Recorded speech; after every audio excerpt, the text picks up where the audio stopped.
So yeah, that was a little bit of a hype thing. We can explain that in just a second. But for right now, guys, welcome to the General Geekery Podcast, the podcast where we like to talk about things that we love to geek out about. Whether we, we'll always have a topic in mind. Usually, we just like to talk about what we love. I need to really tighten up that intro a little bit more, honestly. It could do with some tightening up. But I don't. I'll get it. We'll get it. It's better than mine would be. No, I trust you. Honestly, you could probably write a better one than I ever could. Yeah, I could probably write one, but I couldn't just, improv it. But yeah, we should probably tell them who we are, just in case. So yeah, again, this is the General Geekery Podcast. As always, I'm Donald Kaczynski. I'm the coffee ninja by day, streamer and voiceover artist by night. And with me, as always, is Hannah Kubiak. What do I do by day and night? Let me think. By day,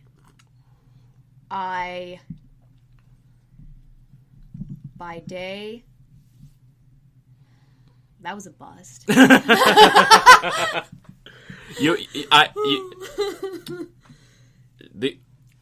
Let's just say writer and theater professional Hannah Kubiak. And awesome. By day and by night. And awesome artist everywhere in between.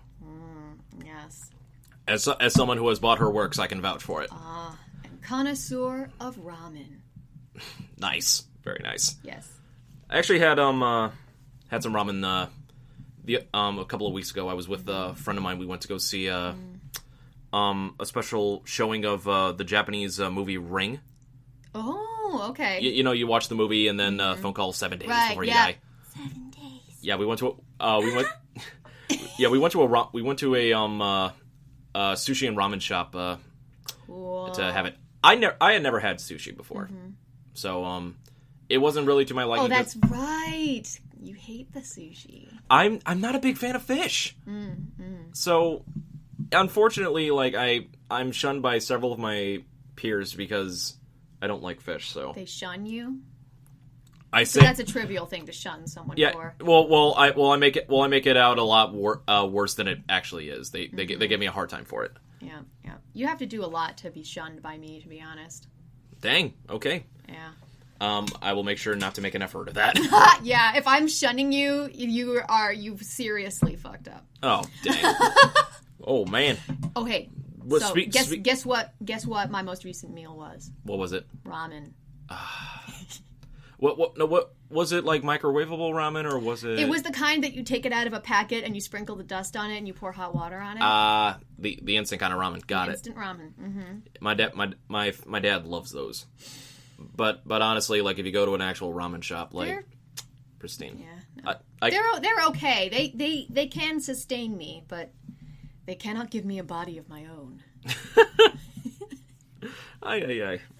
Well, speaking of people that are sort of shunned, so we were talking about things about what we should discuss, and you brought up an interesting topic that we could talk about, and that is the difference in would you call them stereotype or I would say we're going to try and clarify some stereotypes, perhaps. Yeah. So we're going to be talking about the difference between psychopaths and sociopaths. Yeah, because I was thinking about that too when you brought that up. I was like, even me myself, I get those definitions confused a lot. Yeah. There's a couple of things that sort of distinguish them apart from each other. They all they both have sort of similar ways that they act, similar attributes, which are listed in the PCLR checklist. So we usually think of psychopaths and sociopaths as sort of murderous types. You can be a psychopath or a sociopath and not be a criminal. Right, there's a fine step to being somebody who has all these thoughts and tendencies towards the world, as opposed to someone who Buffalo Bill, who basically kills. And all that stuff. Yeah. Wasn't Buffalo Bill just based off of? Wasn't he based off of some other I'm pretty some other killer. Buffalo Bill. I'm pretty sure he was. Buffalo Bill is the guy in Silence of the Lambs, but he's based off of somebody. I'm just gonna see really quickly because. But yeah, like too often, like when especially whenever I have conversations with friends of mine when we get into our little nerdy geeky talks and everything like that, every now and again, when we go towards like characters in like comics or films or anything like that, every now and again, like the terms of psychopath and sociopath are brought up. Yeah. When we don't, I think we fail to realize sometimes that how different they are compared to everything else. But like the checklists for like the signs of them are very similar. It can be kind of hard to disassociate. They're very similar, but there's a couple of things that set them apart, and we'll talk about them in a second. But yeah, just because we were wondering about it, Buffalo Bill from Silence of the Lambs, he was inspired by real life serial killers like Jerry Brudos, who dressed up in his victims' clothing and kept their shoes. Right. And Edward Gein, who fashioned trophies and keepsakes from the bones and skin of corpses he dug up at cemeteries. Okay, then. So, yeah, but Jerry Brudos, he was one of the ones in the first season of Mindhunter, one of the first serial killers that they interviewed. Yeah. That one was actually the one that freaked me out the most. There was like, it was just, I don't know. It's just like something about the fact of like just taking like a human remains as like trophies or something like that. Yeah, he had like they found in his freezer like a lady's shoe with a foot still in it. Oh, good lord! And like he collected shoes, and there was this thing where his mom. Like, he found a pair of shoes at a dump or something, these girls' shoes. Oh, and he was wearing them when he was, like, 5, and he really liked them. And then his mom saw that he was doing that, and to discourage him from wearing them, she burned them, actually. And then it sort of became this obsession because it was forbidden and stuff. Oh, and man. I don't know if this actually happened in real life, but there was this scene in Mindhunter where, to get him to talk, to try and incentivize him, they brought him a pair of high-heeled shoes that were in his size. Okay. And like he actually took them with him into the corner of the common room and started like masturbating with one of them. Oh my god! And yeah, that was one of the points where I was like, okay, I gotta go take a break. God, like, that's almost as. And just for whatever reason, that kind of stuff just like maybe it's because I grew up watching Psycho as well, where the guy like dressed as his mother and everything. Like, oh, spoilers for those who haven't seen Psycho. What? Oh yeah, that's right. You know, he had me completely completely fooled. Oh, the guy who played Norman was great. He was amazing. Like, if you watch it again, you can tell when he's Norman, and then sometimes when he's Norman, you can see Mrs. Bates. Exactly, it's the subtleness. Yeah. Mm-hmm. Oh man, so good. So beautiful. I'm gonna watch that movie again. But okay, yeah, Norman Bates is a good example of a psychopath. Absolutely, yeah. And I was just gonna say. I think this Jerry Brudos guy, he's probably, you know what? I'm trying to remember if he was known to be kind of weird.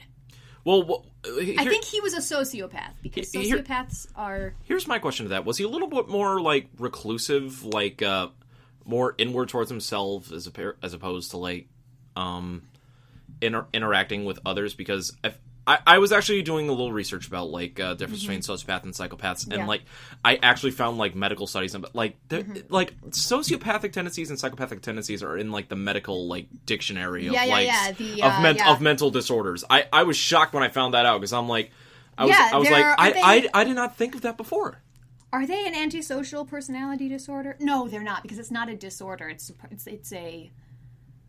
Right. Well, yeah, it's not a disorder, or no, it's not a mental illness, because you can cure a mental illness. No, it's not a mental illness because you can cure mental illness, but yeah, I think it was more of like a disorder. Yeah, like the way that you are and you always will kind of be this way. Yeah, like you can help them, but like it's hardwired into them. There was this thing where in so this book, I love this book. I've read it so many times. It's called The Psychopath Test by John Ronson.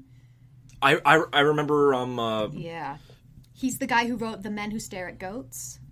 Okay, I came across that book when I was reading like articles and stuff about how like all the psychopaths and everything like that. That book did come up in one of the readings of like how to identify. Yep, yeah. So why don't we go over kind of the sort of characteristics of a psychopath? That's what this is about. It's about psychopaths, but a lot of it relates to sociopaths too, right? Because they're the same in their habits, but sort of like the manner in which they do things is a little bit different, and the origin of their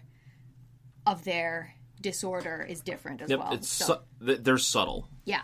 Okay, so there's this this guy named Bob Hare who put together a checklist with there's 20 of them, with 20 items that are like characteristics of psychopaths. And they are, item 1, glibness or superficial charm. So they're very charming, they're very charming. Grandiose sense of self-worth. So they're very full of themselves. They think they're very important. Need for stimulation, proneness to boredom. Mm-hmm. So, they have to be constantly entertained. It's like they can't sit down like for 5 hours at a time and just do like a single continuous monotonous thing. Yeah, no. Pathological lying is another one.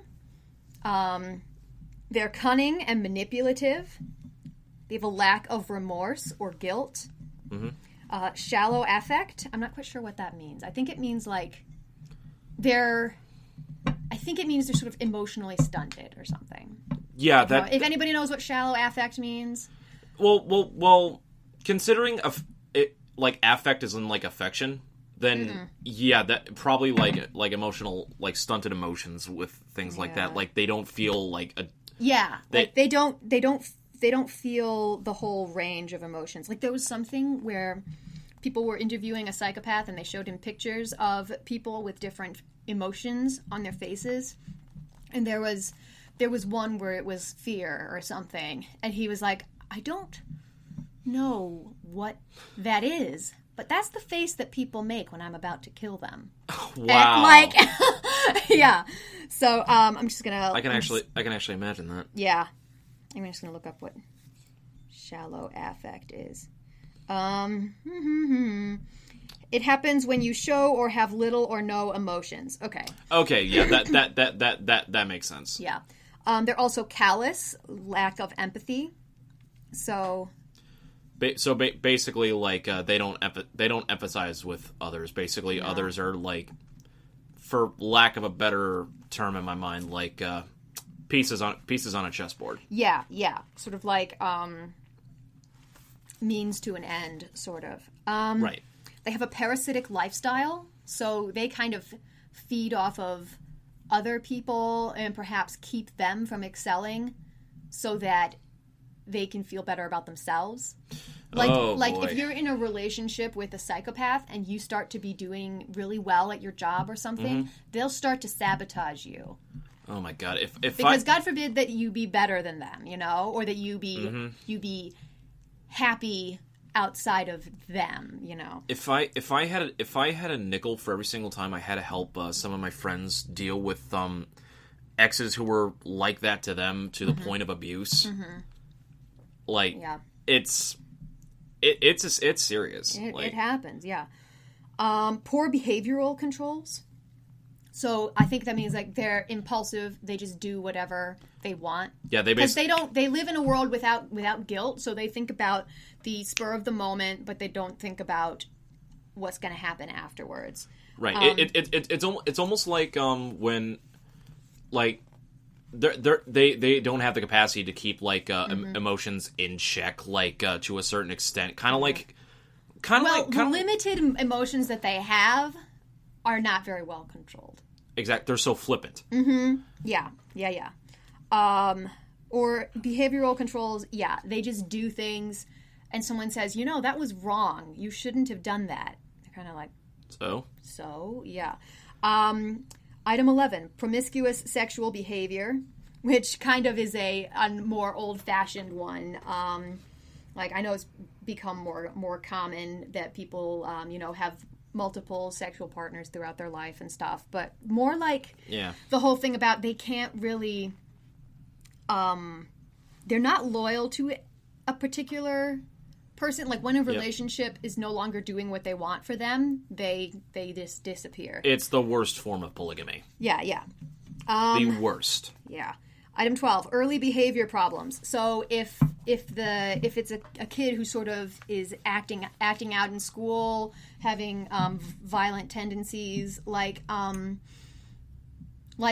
Peter Wiggin from Ender's Game. Yep. Yeah.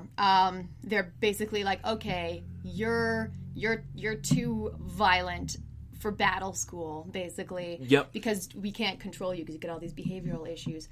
There's this thing, there's 3 things you want to that are early indicators of deviant behavior in kids. And one of them is fire starting. Oh, yeah. Another is torturing animals. Oh, yep. Yeah, and another is bedwetting, actually. Really? Yeah.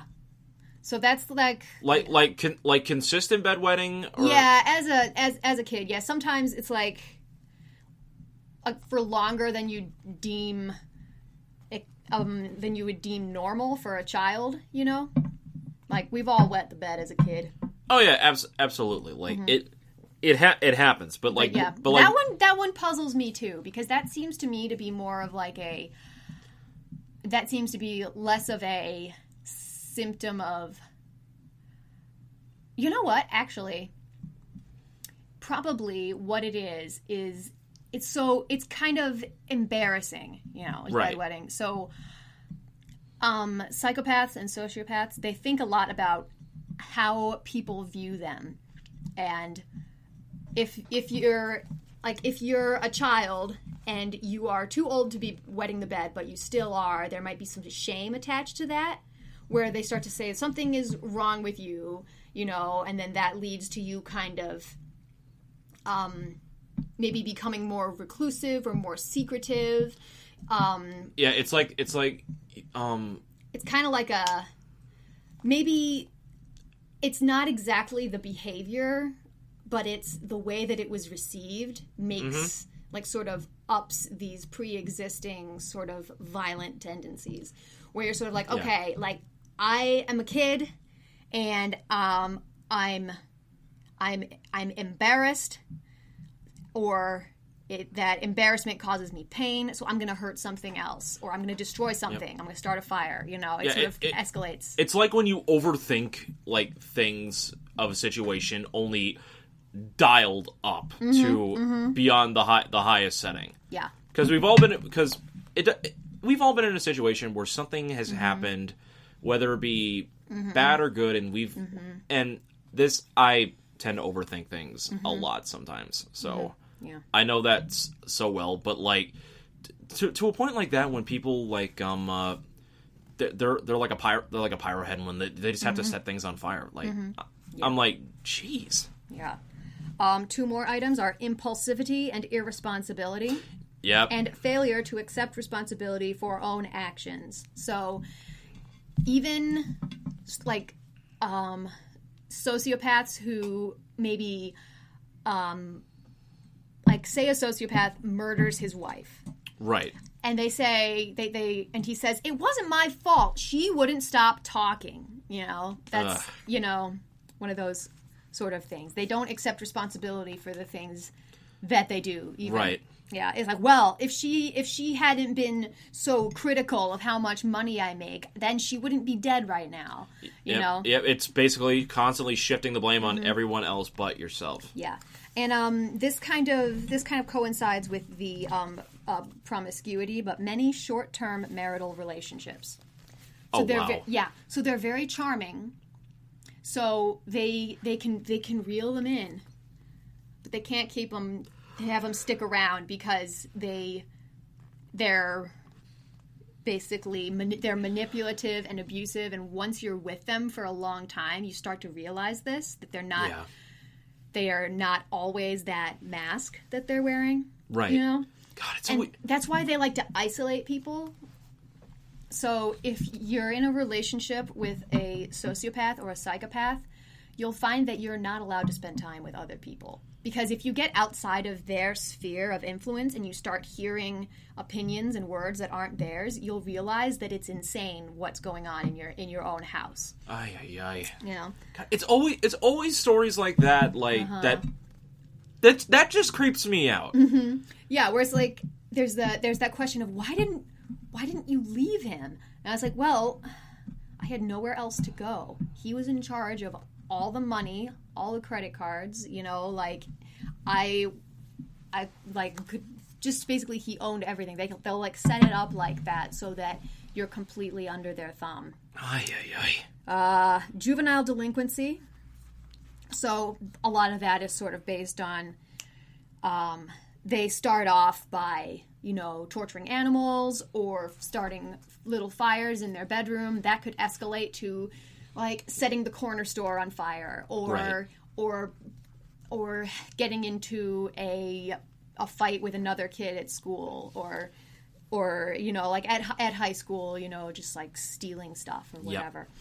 Yep. Item 19.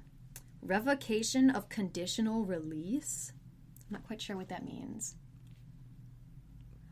Oh, I think what it means is if they tend to be like repeat offenders going into the system. Let's say they go in and it's like, okay, I'm going to look up what this means while I'm trying to explain it. I think what it means is that they'll let them like breaking parole or something. Right. Basically, they say, okay, we'll let you out as long as you go to parole or as long as you go to anger management courses or something. And then they don't do it because they're like, why? I don't need to change. Right. You know? And then criminal versatility. So they're sort of... Not exactly criminal mastermind, but like just repeat criminal... Criminal versatility, they can do a lot of different kinds of... There's a ladybug here. Oh. A lot of different kinds of crime. What does revocation of conditional release mean?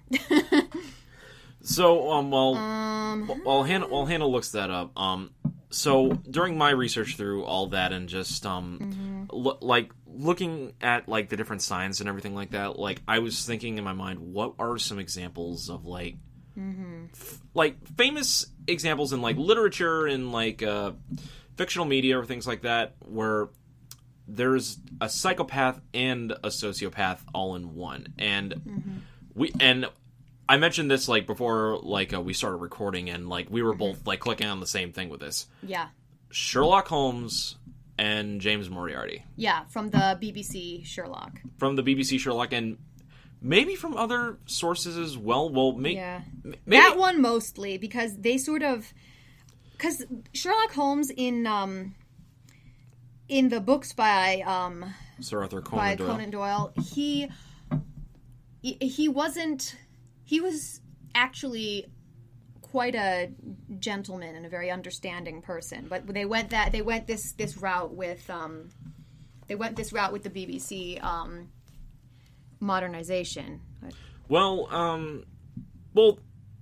also in the original source materials though, like Holmes was like a frequent drug user. Oh yeah, that too. Yeah, because it wasn't just tobacco and everything like that. It was cocaine. It was opium, morphine, cocaine. Like like he had sociopathic tendencies. In the original source materials from like. Well, that's more of an addiction than a sociopathic tendency. Like.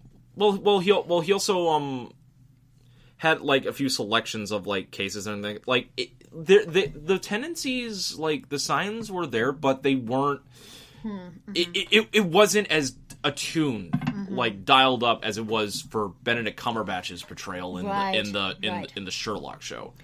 Because that one, he was more cut off from everything. Like he mostly kept to his work and everything like that. All the people he had connections with was mainly just strictly business. It wasn't hanging out, and it wasn't until when he met John Watson when like he started integrating a little more, and like he was getting better, but like he was still that drugged out sociopath that we all know and love. Yeah.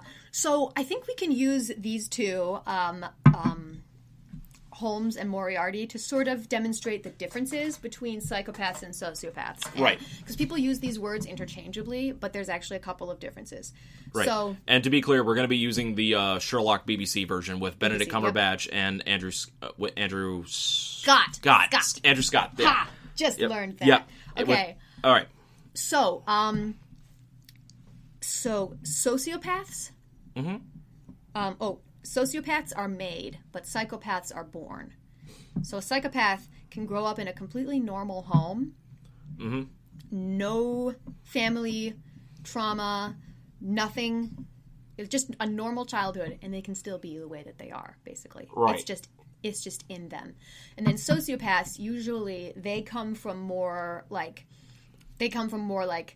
broken homes, or maybe their parents' marriage is terrible. You know, they just grew up in a kind of a bad environment, and that sort of leads them to have all of these tendencies. You look like you have a question. And they kind of like explain that in terms of like Sherlock's case, like in the show there was a very traumatic past that he had. I was good. Like that makes no sense. Like that For those who haven't seen like the BBC version of Sherlock, spoiler alert for season 4. It turns out that the Holmes family had a younger daughter/sister.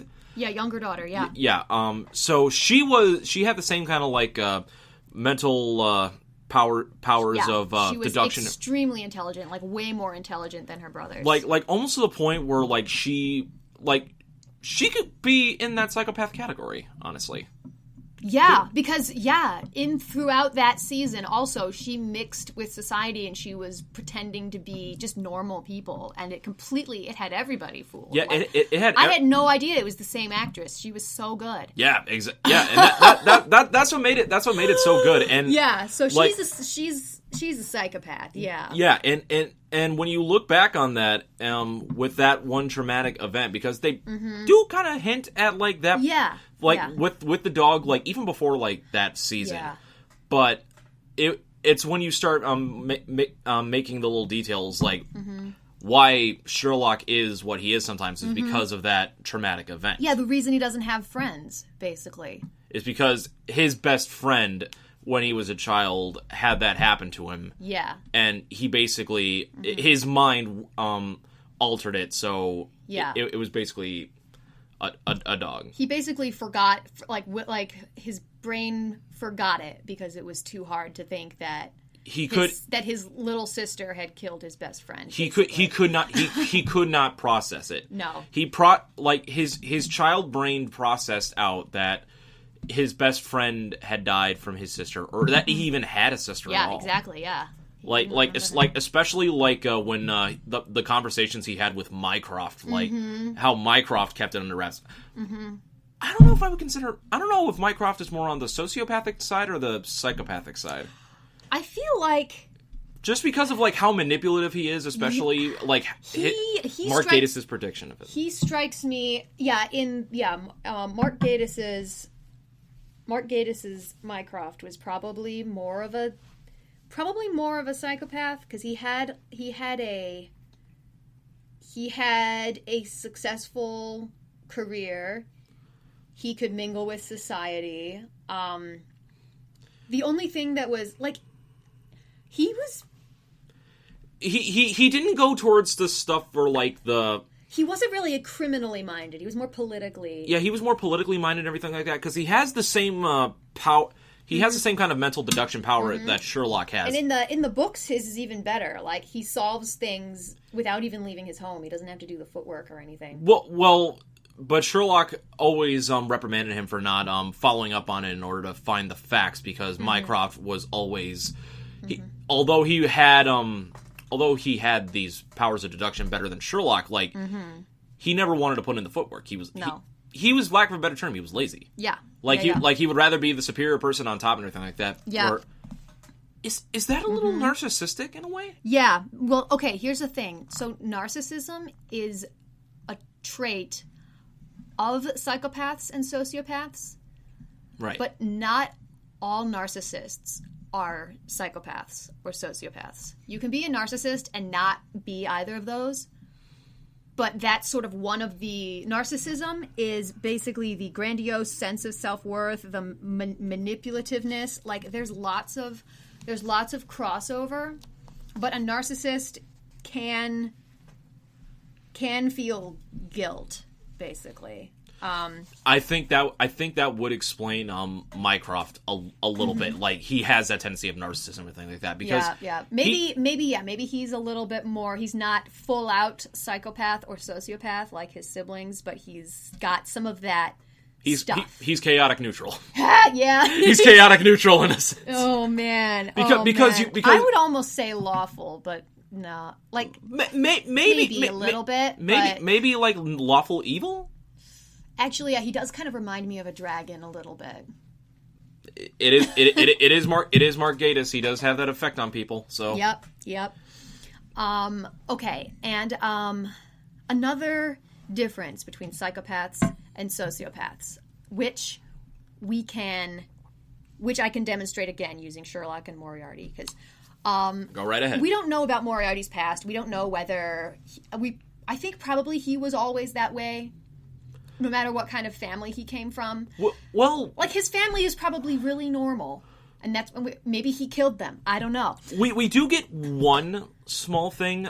It was in the episode when they first introduced him, and like they're going through all these puzzles. It was the dead boy's shoes. Right. Yes. So we know, at least we think we know, that Moriarty had a link to the kid who he set up to drown. Who died in the pool. The kid who died in the pool. So he has some kind of connection to at least that. What was his name? Carl Powers? Carl Powers. Yes, yep. Okay. Yep. My memory is good.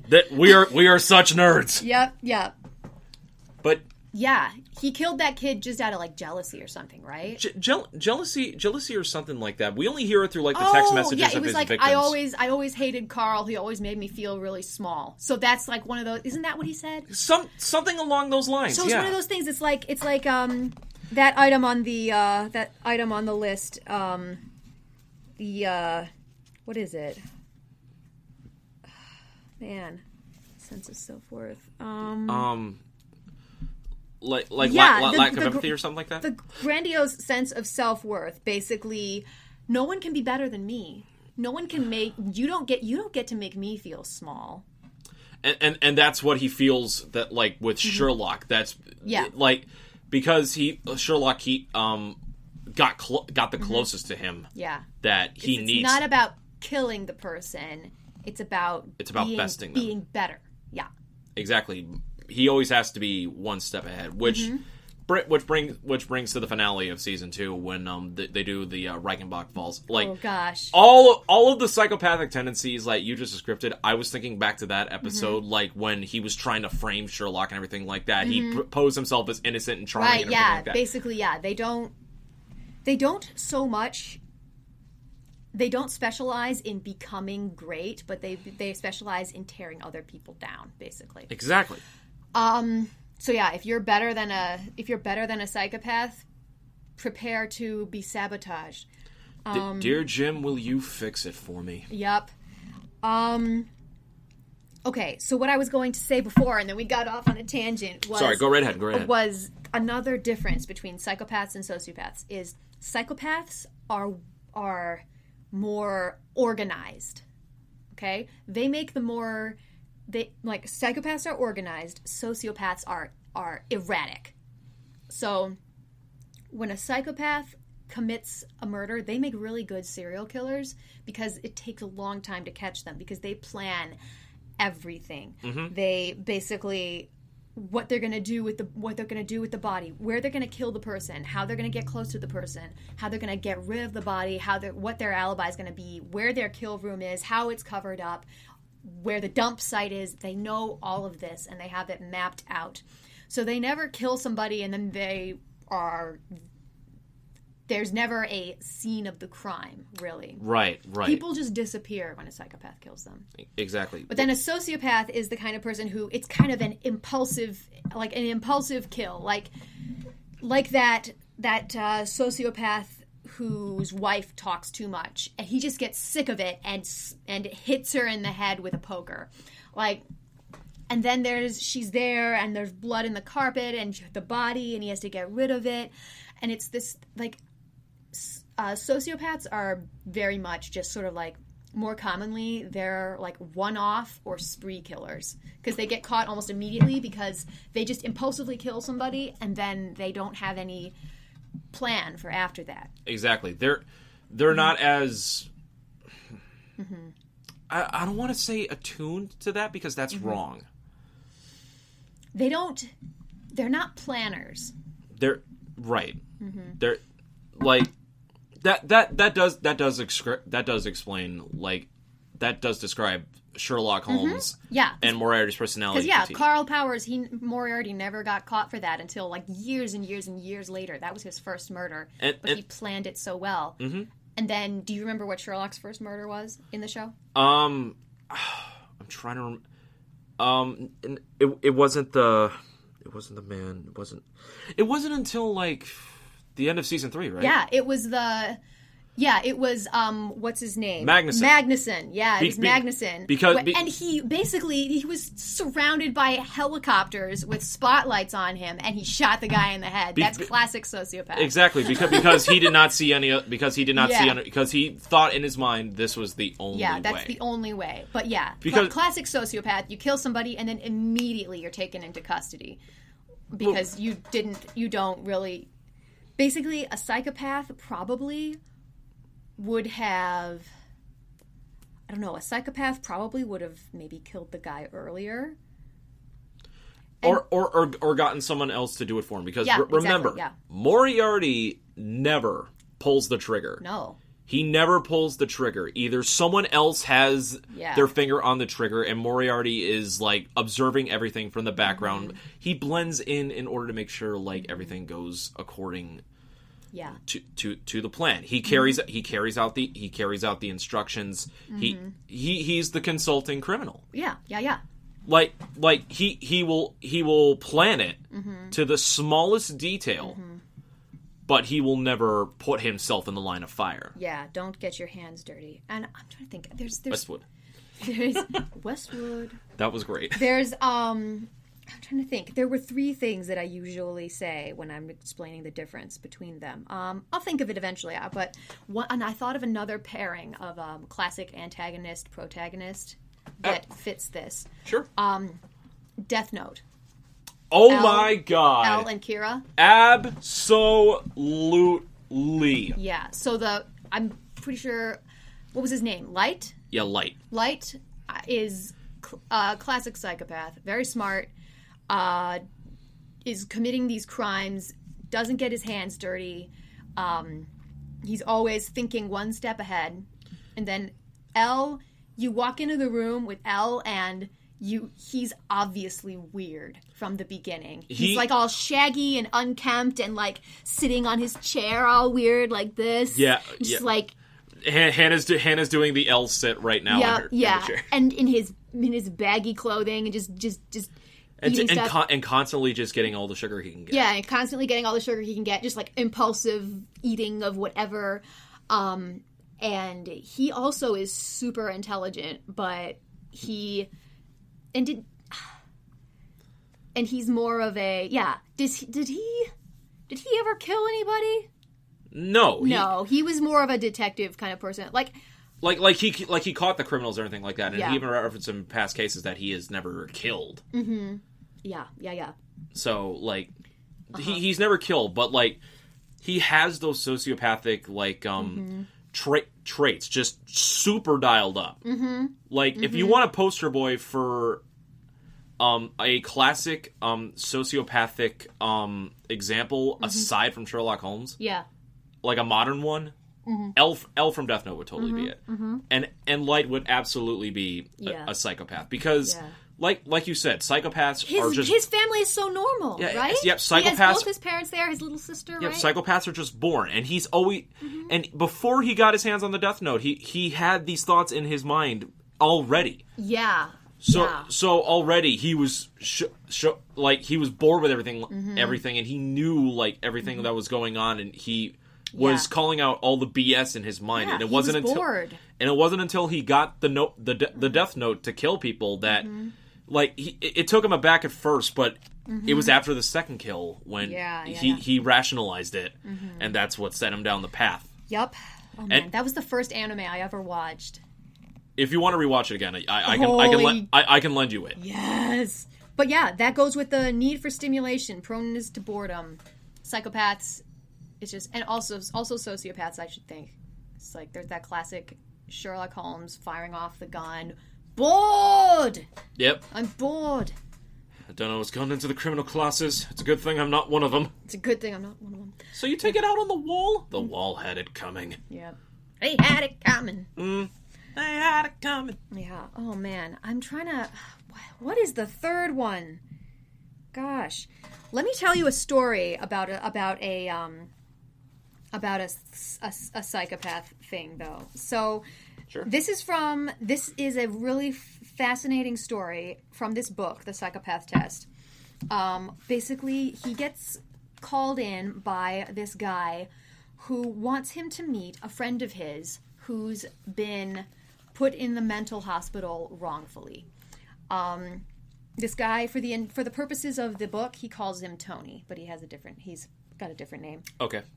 But he says, basically what happened to Tony was he got into a fight and he beat up this guy really severely. So he was going to go to jail for, I don't know, a couple of years or something. I don't think he actually killed the guy, but it was intense.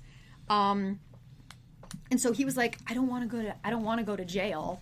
Right. You know, so basically what he decided to do was he said, I know, I'll just fake madness instead. They'll send me to an asylum for a little while and then I'll check out, you know. I feel like there was a movie about that. Where someone basically faked their entire personality in order to get like the madness plea in order to be... Yeah, so what is it?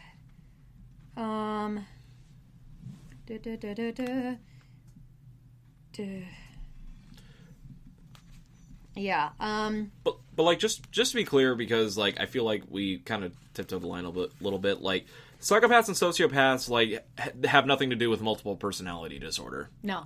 I read that in like the medical thing that like sometimes people misassociate psychopathic tendencies and sociopathic tendencies with having like multiple schizophrenia. Yeah, but with like multiple personalities and everything like that, and it's not the case. Yeah. Sometimes that can be confused in a weird sort of sense, and I'm like, I've never really confused that.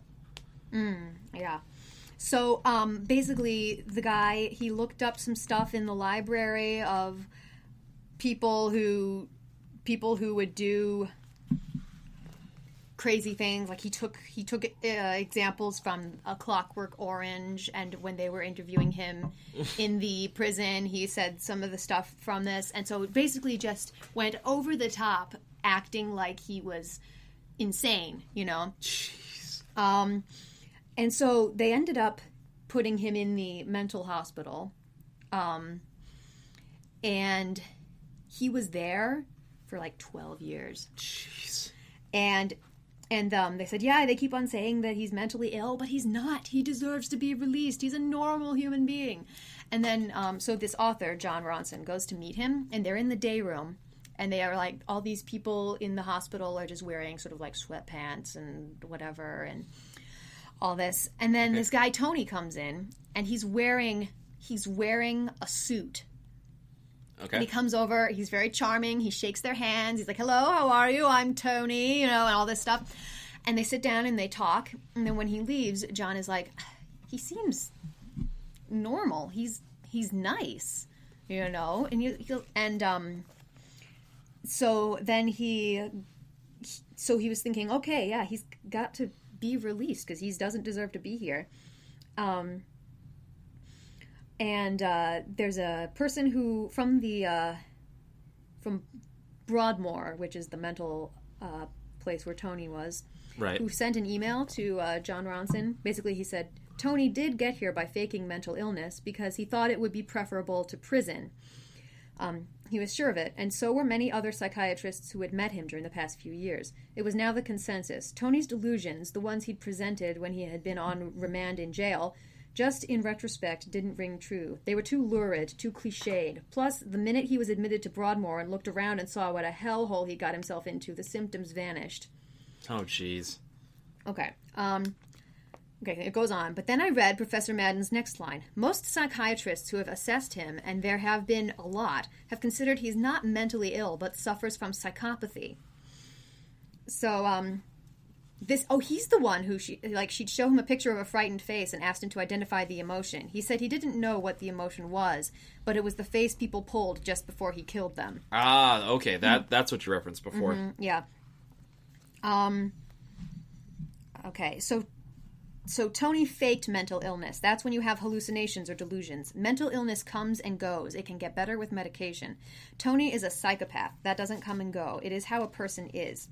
So faking a mental illness to get out of a prison sentence, he explained, is exactly the kind of deceitful and manipulative act you'd expect from a psychopath. Mm-hmm. This other sort of expert on this stuff, when she's told about it, she says that's classic psychopath. How he turned up to meet you wearing this suit. Well, that's classic psychopath. I was visiting a psychopath in prison one time, as he said. I'd read his dossier. He'd had a horrific history of raping women and killing them and biting their nipples off. Ooh, it was wow. Just hideous, harrowing reading. Another psychologist said to me, you'll meet this guy and you'll be totally charmed by him. I thought, no way. And you know what? Totally. To the point that I found him a little fanciable. He was really good looking, in peak physical condition, and a very macho manner. I could completely understand why the women he had killed went with him. Oh my god. So they kind of put on this mask, Man, I might have to put an explicit content warning on this episode just because of just some of the stuff we've talked about. I talked about masturbating with shoes and biting off nipples and... Yeah, I'm gonna need to do that because we're turning into like a murder mystery podcast now. No, it's just this. It's just this one. Ay ay ay. Oh gosh, what is the third thing? I thought of one. Great, sure. This. If you don't want to do that, you could just bleep that out. No. We're keeping that in. We're keeping that in because that's. It's like cutting up their bodies and. No, I wouldn't do that. I wouldn't do that to our listeners. Don't do that to our listeners. Just call me out on this if this seems a bit wrong. Mm-hmm. But Batman and the Joker. Uh-huh. I would consider sociopathic and psychopathic in a way. Batman is almost not exactly borderline psychopathic, but like it was the trauma of losing his parents that like gave him those sociopathic ways. Yeah. But as you said, like some sociopaths like still have like a moral compass of like they can't do this or that and things like that. He has a moral compass though. Yeah, like he has the vow to never kill, which like keeps him grounded in reality. But yeah, they can have a one rule thing. I think. Well, I mean, like shows and things, I'm not going to quote exactly that this is how it is, but in Dexter, he has his one rule that his stepdad taught him, where it was like you only kill bad people, right? Basically, right. I remember that. But yeah, I was just thinking about this, and I was like, Batman kind of tiptoes the line in between a psychopath and a sociopath. Mainly because of like how his brain works and like so many different stories of like media and everything like that. Because okay, I don't know enough really to say. Like I'm just familiar with like the movies and stuff, right? But the Joker, especially as portrayed by Heath Ledger, is classic sociopath. Classic sociopath? Yeah, he's quite obviously strange. I think we'd all agree on that. So, all right, I was going to ask if you would define him as a sociopath or a psychopath, just because with different things. But if we're talking about Ledger's portrayal, then absolutely. Also, Also, quick thing. Shout out to Joaquin Phoenix for winning Oscar for Best Actor as the Joker. Yesterday, wasn't it? That was yesterday at the time of recording this podcast. I'm glad he was. I haven't seen that movie, The Joker, but it sounds like they were going for the sociopath angle as well, because sociopaths are made, right? And it was kind of like how his environment was. Yeah. His environment was like poison. To quote the Joker from The Killing Joke, all it takes is one bad day. Mm-hmm. That's all it takes. Mm-hmm. Yeah. Except in the Joker movie, it was your one bad day was every day. Yep. Yeah. So dang. Yeah. But yeah, absolute sociopath. It was something that society made him. Mm-hmm. Yeah. So honestly, they're both kind of sociopaths, I would say. Yeah. Yeah. Because I was trying to think if like Joker was more psychopath or sociopath, but taking into consideration like all the different incarnations, sociopath seems a little bit more likely. Yeah, like he had a lot of sort of plans and schemes and stuff that he planned out like a psychopath would, but he also didn't care about getting caught or whatever. Like, do you remember in the Dark Knight when Batman is coming at him on the on the bike, and he's just standing in the street. He's just standing there, and he's like, "Yeah, come on. Yeah, I want you to do it. I want you to hit me." Yeah, basically, just reckless, you know. Yep. Like, psychopath wouldn't put themselves in harm's way like that. True. It's very true. I don't think. I keep on saying all this stuff like I'm an expert and I know, but I mean, given the two examples we gave before for psychopaths, Moriarty and Kira from Death Note, like that makes total sense that they would not put themselves in harm's way unless they planned around it. Yeah, usually when I think of a psychopath, I think of somebody in a really, really nice suit with pristine hair. They just look perfect, and they're a little dead in the eyes. Oh, like you could just see like the look of like just nothing in his eyes, just like run now. And so basically, there's this expert on narcissism and psychopathy and sociopathy who I just adore her. Her name is Dr. Ramani Durvasula. Okay. There's a lot of videos of her on Med Circle talking about this stuff. She's the one who said every psychopath is narcissistic, but not every narcissist is a psychopath. And she basically said that because psychopaths and sociopaths they're really good at getting high up in. They focus on power, basically, and me. Because they don't have empathy, it's easier for them to just, like, step on people to get up the next rung of the ladder. And she said that if she was going to write a description of what a psychopath is like, it would turn into a guidebook for how to succeed in the new world order, like in business and making money. So, wow. So lots of CEOs have psychopathic tendencies. Lots of just higher ups have psychopathic tendencies. Yeah, the place in the United States that has the highest percentage of psychopaths is Washington, D.C. I was just about to ask. I was like, it has to be in politics. Yep, yeah. And so basically, yeah, all these people in politics, most of them, they're doing this stuff not really like because they get to be in control, right? Right. It's a thing that normal people would never want to do. Right, absolutely. People ask me, would you ever want to be president of the United States? And I said, absolutely not. No, keep those political titles away from us. Yeah, exactly. I'm just like, yeah, let the weirdos have that. Like, yeah. It's like, yeah, it's almost sort of like don't let them. Whatever. Yeah. I don't know. What can you do? Exactly. Yeah, and that's what she said. Okay, so real life psychopath, real life sociopath. Last thing I'm gonna talk about. Okay. So, a real life psychopath, classic example, Ted Bundy. Okay. Yeah. So yeah, he murdered all these women. He was very charming, very good looking. he would basically lure girls into his car by, I think he was the one who he would pretend he had a broken arm and have them help him put something in the car, but then he'd shove them in. So kind of like that's another thing that Silence of the Lambs took from reality, was the guy who he's like, oh, hey, Missy, could you help me out here with this? And, you see a good-looking guy with a broken arm, and you're like, aw, he's cute, I'm going to help him. And then he becomes, like, just the mask goes on. Worst nightmare. Yeah, exactly. So, and he actually, he actually represented himself in court. Like, that's always a bad sign. Well, I mean, he was in law school. Well, true, but like if you're the victim on trial, like you can't. Exactly. Yeah, that's conflict of interest. So grandiose sense of self-worth. He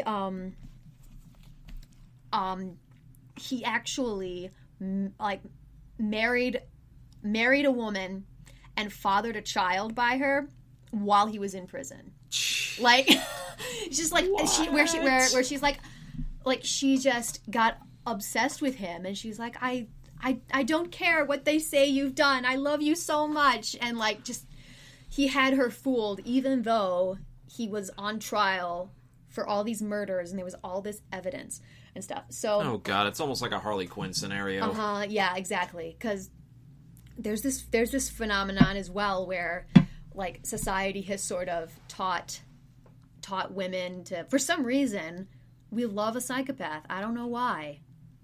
Like, I don't understand it either. Like, yeah. I don't know if it's like a deep-seated, like, some people have theorized it's probably because of like a deep-seated feeling. It's like, I can be the one to bring him back, and then all that. Yeah, because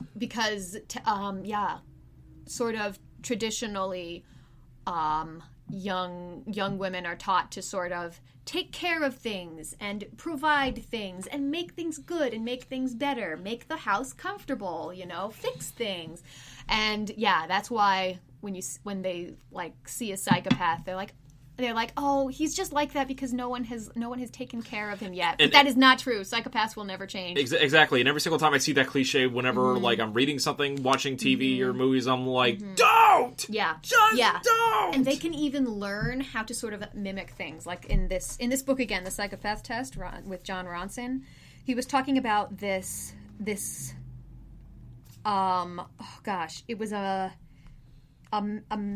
it was a mental hospital where they basically took a bunch of psychopaths and they tried to teach them, how to have empathy and how to do all this stuff. And it seemed to work. They were like, they became less violent. They became more empathetic and stuff. And then they were like, oh, cool, they're cured. Let's release them. And then they were released.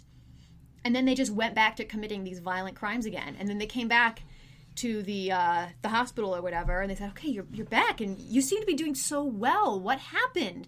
And they say, well, I mean, that seminar you did, it was great. It really taught me how to act like I care, So right. It wasn't teaching them to be empathetic. It was teaching them to fool others into thinking that they were empathetic. Right. Kind of. That's how they do it. Yeah. That's and then classic sociopath that I want to talk about is this guy. Where is it? Okay. Richard Chase. Richard Chase. What is Richard Chase? He is known as the vampire of Sacramento because he drank his victims' blood and cannibalized their remains. Wow. And basically what happened was like he was like drinking animal blood at first, and then he started wanting human blood, and he went on he killed his first known victim in a drive-by shooting. So that's basically a sociopathic thing. Like a psychopath would have planned better. And then he basically just went on this spree. And I think it was for like a day or two. And yeah, wait, hold on. Let me just look here. He just walked down the road and he would he would attempt to enter the homes of people, and because their doors were locked, he would just walk away. So if it was unlocked, he would open the door, and he would take it as an invitation to come inside, which is probably one of the reasons why they call him the vampire as well. Because he drank blood, and then he was like, well, it was unlocked, so I considered that to be an invitation. Oh, yeah, because if vampires, you have to invite them over the threshold. Yeah. That's right. And, he basically just went on this spree, and then they tracked him down to his apartment, and it was just a mess in there. He was basically having a, like, Titus Andronicus cooking party, Jeez. Yeah, just eating and drinking what he had gathered on his spree, no attempts to cover it up whatsoever. Just craziness. Yeah. So, those are 2 examples. Well, dang, thank you for sharing that. I gotta look out for vampires now. Yep, watch out for them. Hey. How long have we been talking here? We this might be our longest episode. Might be our longest episode yet. See, I told you I could fill an episode with all this. Oh no, don't worry about it. Like it's awesome. Like this is a great great discussion. We got a lot of stuff done. Yeah, and remember that a psychopath isn't necessarily violent. Mm-hmm. Like I actually know a few. Like people who are kind of have psychopathic tendencies. Okay. And if they're properly taught, like they don't really feel, but they know what is right, kind of. But it's kind of a funny story because these some friends of mine, you don't know any of these people. They're from a long time ago. But we were all sitting around eating dinner somewhere, and I was telling them about this book that I was reading about the psychopath test, and I was just saying like all these different things that I was like, oh yeah, and they kind of have a superficial charm. They're kind of promiscuous. They had like childhood behavior problems. They're very impulsive, and all this stuff. And as I was talking, I noticed that everybody started to turn and look at this one guy at the table. Oh wow! And he was just like chewing his food, and he was like, that's interesting. Well, now I know. And we're all like, oh my gosh, dude, you're a psychopath. And he's my God. And like, he didn't seem to be, like he wasn't ashamed or anything about it. But we were like, okay, let's use your power for good. He's just sitting there gnawing on his food without a care in the world. Exactly. Everybody's looking at him. He's just like, well, now I know what's up. Ay. Yeah. Oh, man. Oh, man. So yeah, you can be psychopathic without being violent. Like people tend to think that like it means that you're a murderer, but that's just in extremes. Right. I like to say that because people will go out and like be all paranoid and say, "Oh my gosh, this person is kind of manipulative and they're, charming and they must be a killer." And like, no. Oh my God. Not necessarily. They just know how to rise to the top. Indeed. And be popular or whatever. Well, thank you for helping inform us the difference between psychopaths and sociopaths, Hannah. I hope it was helpful. It was helpful. Honestly, like I feel like I've learned more about like the difference between them, so I can identify better. Like next time I have like a deep conversation with friends of mine about anything about this. So yeah, you can be obnoxious like me and correct them. Like, actually, that is sociopathic, not psychopathic. Well, that's where the fun of discussions come from. Yeah. Whenever things like that. Actually, I think you'll find the difference to be quite interesting. I think you'll find. Yeah. I find your lack of faith disturbing. Actually, what you are saying, everything in that sentence was wrong. All right. Well, thank you guys so much for listening in on episode 15, I want to say. I think it is 15. I need to start writing the numbering on this down. Woohoo! But yeah, thank you guys for listening in on our discussions on the difference between psychopaths and sociopaths. I hope you guys enjoyed it. Don't forget you can check us out on social media at General Geek Podcast on Facebook, Gen Geek Podcast on Twitter, and General Geekery on Instagram. Hannah, where can they check you at? Well, you can find me every Monday at 7:30 at twitch.tv/loadeddiceadventures, where my party and I roll some dice and RPG and have some fun. And I think tonight... You can also... Didn't they say tonight was going to be like the 3-year anniversary? 3-year anniversary of them streaming. I've only been with them for like a year and a half, but... Well, I'll be tuning in to... Awesome, yeah. I have rehearsal, and then I'm going to stop by. All right. But, yeah, I'll be a little late. And you can find me on Instagram at Pythian Legume. Which I finally figured it out. Mm-hmm. Thank you for letting me in on that. Like, of course, that was good.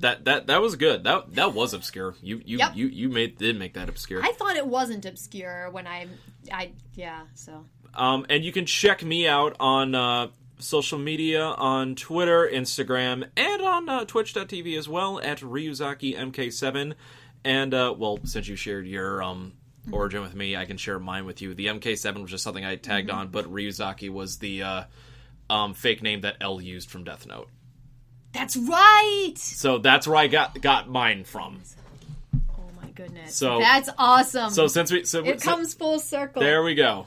Now you know. That's how I originally came up with the name. The MK7 I just put at the end of there just because I was like, you know what? I just want to throw something at the end of there. Mm-hmm. Cool. Oh my gosh. There was all that.